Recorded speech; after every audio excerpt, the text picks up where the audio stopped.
Então, vamos ao nosso livro. Olha aqui, já ouviu falar? O Mundo se Despedaça. Chinua Achebe. Isso não é um lançamento recente, não, tá? Esse livro aqui é considerado um dos pilares da literatura africana. Esse livro já estava na minha estante, dizer para vocês quando é o livro. Esse livro estava na minha estante há muitos anos. Ele é de 58, evidentemente, essa tradução aqui não é de 58, é de 2009 essa edição. E nunca li. Eu nunca li por nada, assim. Sabe aquele livro que fica na tua estante e você... Claro, um dia chegará lá. Uma hora vou ler, etc.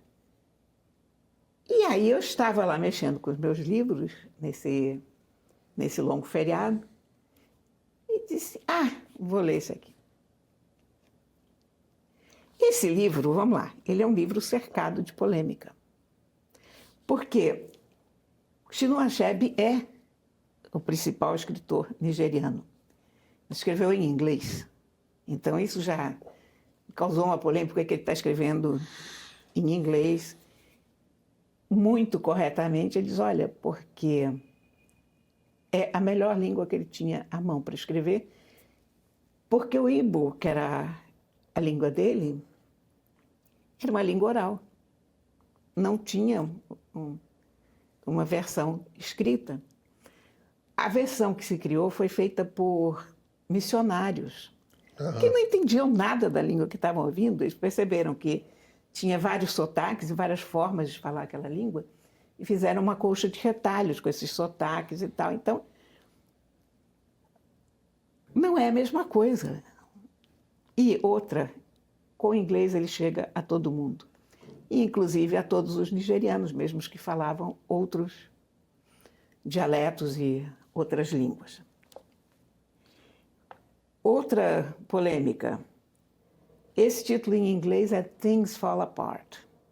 Things Fall Apart é um dos versos do Yeats, do Second Coming. É um dos poemas mais usados para título de livro em todos os tempos, né? É um daqueles pilares da cultura ocidental. Bem, esquece essa polêmica. Segunda polêmica. Chinua Achebe foi uma das pessoas que... The Center Cannot Hold. The Center Cannot Hold, Things Fall Apart, é isso aí. Muito Beleza. bem. É isso aí. Depois tem aquele Pern Gyre, que ninguém sabe o que é.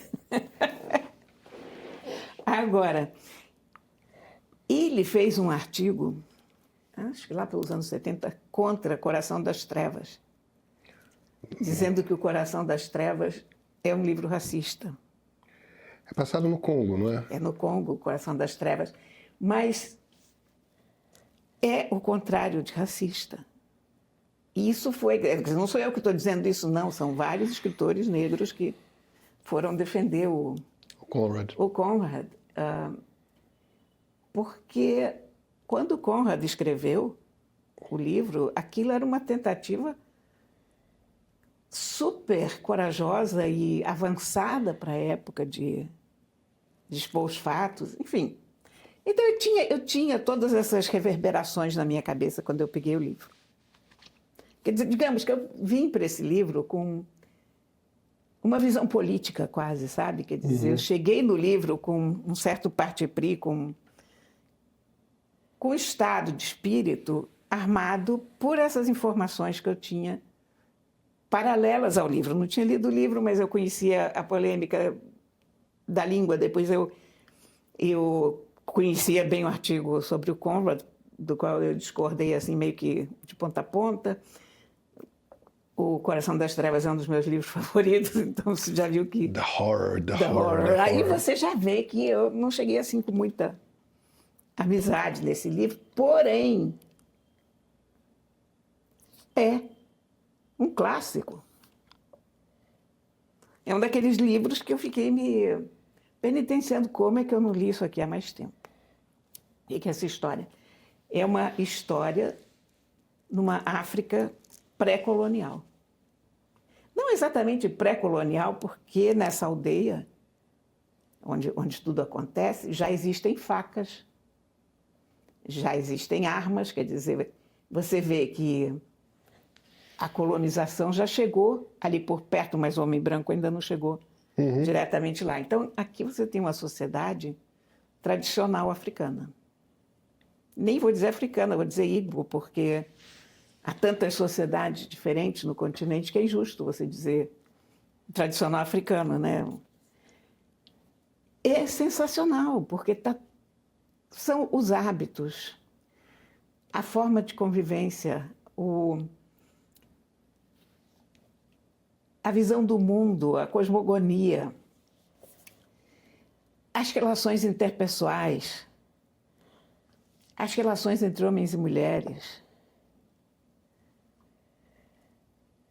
E não é uma sociedade 100% bonita, porque você tem aquela tendência de achar que onde não chegou a colonização, você ainda tem uma sociedade intocada pelos defeitos ocidentais, que você teria uma espécie... É aquela teoria que eu detesto do bom selvagem, mas, enfim, você teria a ideia de que todo ser humano, enquanto selvagem, é puro, nobre e bom, e não é verdade. O ser humano é o ser humano. Rousseau precisava conversar com Randstad. Muito, com muita gente. Até com Chinua Achebe. Porque os personagens são interessantíssimos e multidimensionais. Então, o herói da nossa história, que é um herói, mas ele é extremamente violento com as mulheres. O papel das mulheres é zero à esquerda. A superstição é uma coisa grave, mas você diz, olha, somos gente, e eles eram gente. Da mesma maneira, você tem uma coisa como a Inquisição, no mundo ocidental, que sai queimando as bruxas. A gente não pode Claro. A gente não pode estranhar nada. A gente não está acima de nada, em termos morais, né? Você vê que o ser humano é uma calamidade em todos os quadrantes. Apesar disso, é uma história muito bonita, tem personagens muito interessantes. É muito oral. Muito oral. Esse é o tipo do livro que eu acho que deve funcionar maravilhosamente bem no Audible, sabe? É interessante. Porque... E aquela forma de contar a história. É muito a sensação que você está em torno da fogueira e alguém está contando uma história para você. E tem todos os provérbios dos ancestrais, os ditados. E até uma coisa que você percebe aqui, engraçado, já de novo voltando para essa coisa da colonização, você percebe onde os missionários encontraram brechas para converter tanta gente. É porque havia uma coisa de casta também. Havia aquelas pessoas que eram intocáveis, que você não podia chegar nessas pessoas. Havia as mulheres, então todas essas pessoas que estavam tão inferiorizadas, tão humilhadas, essas pessoas todas achavam que os missionários estavam trazendo algo de valor. Falavam numa igualdade que para eles parecia interessante. E a sua impressão é de que existia essa sensação de desigualdade dentro da cultura? Sim. Quer dizer... Esse ressentimento de...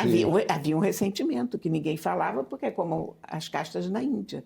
O intocável, não se chama mais intocável, mas enfim, a última das castas, ele não vai falar nada, porque se ele falar, ele é morto. É a lei do mais forte, fica quieto, é assim que é para ser, Deus mandou, né? Tudo isso. Quando você vem com um discurso de igualdade, como em tese, é o discurso cristão, que somos todos iguais, irmãos, blá, blá, blá, que a gente sabe que, na verdade, não funciona assim na vida real, mas, em tese, é um discurso que promove muito a igualdade entre as pessoas. Essa história é passada em que momento da história? Essa história é passada... Esse livro foi feito em 58. Essa história deve ser passada, talvez, 30 anos antes, ou No momento, quando o Chinua Achebe nasceu, essa transição já havia sido feita. Quer dizer, ele já nasce católico. A família dele já se converteu, mas foi pouco tempo antes, quer dizer, digamos que é princípios do Século XX. século XX. Agora, é uma história espetacular. E aqui tem um bom prefácio do nosso querido Alberto da Costa e Silva, que foi o grande africanista brasileiro, um embaixador do Brasil em diversos países africanos.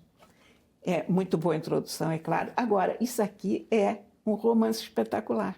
Acima de tudo, acima de qualquer política, acima de qualquer polêmica, é um daqueles livros que você pega e você não consegue largar.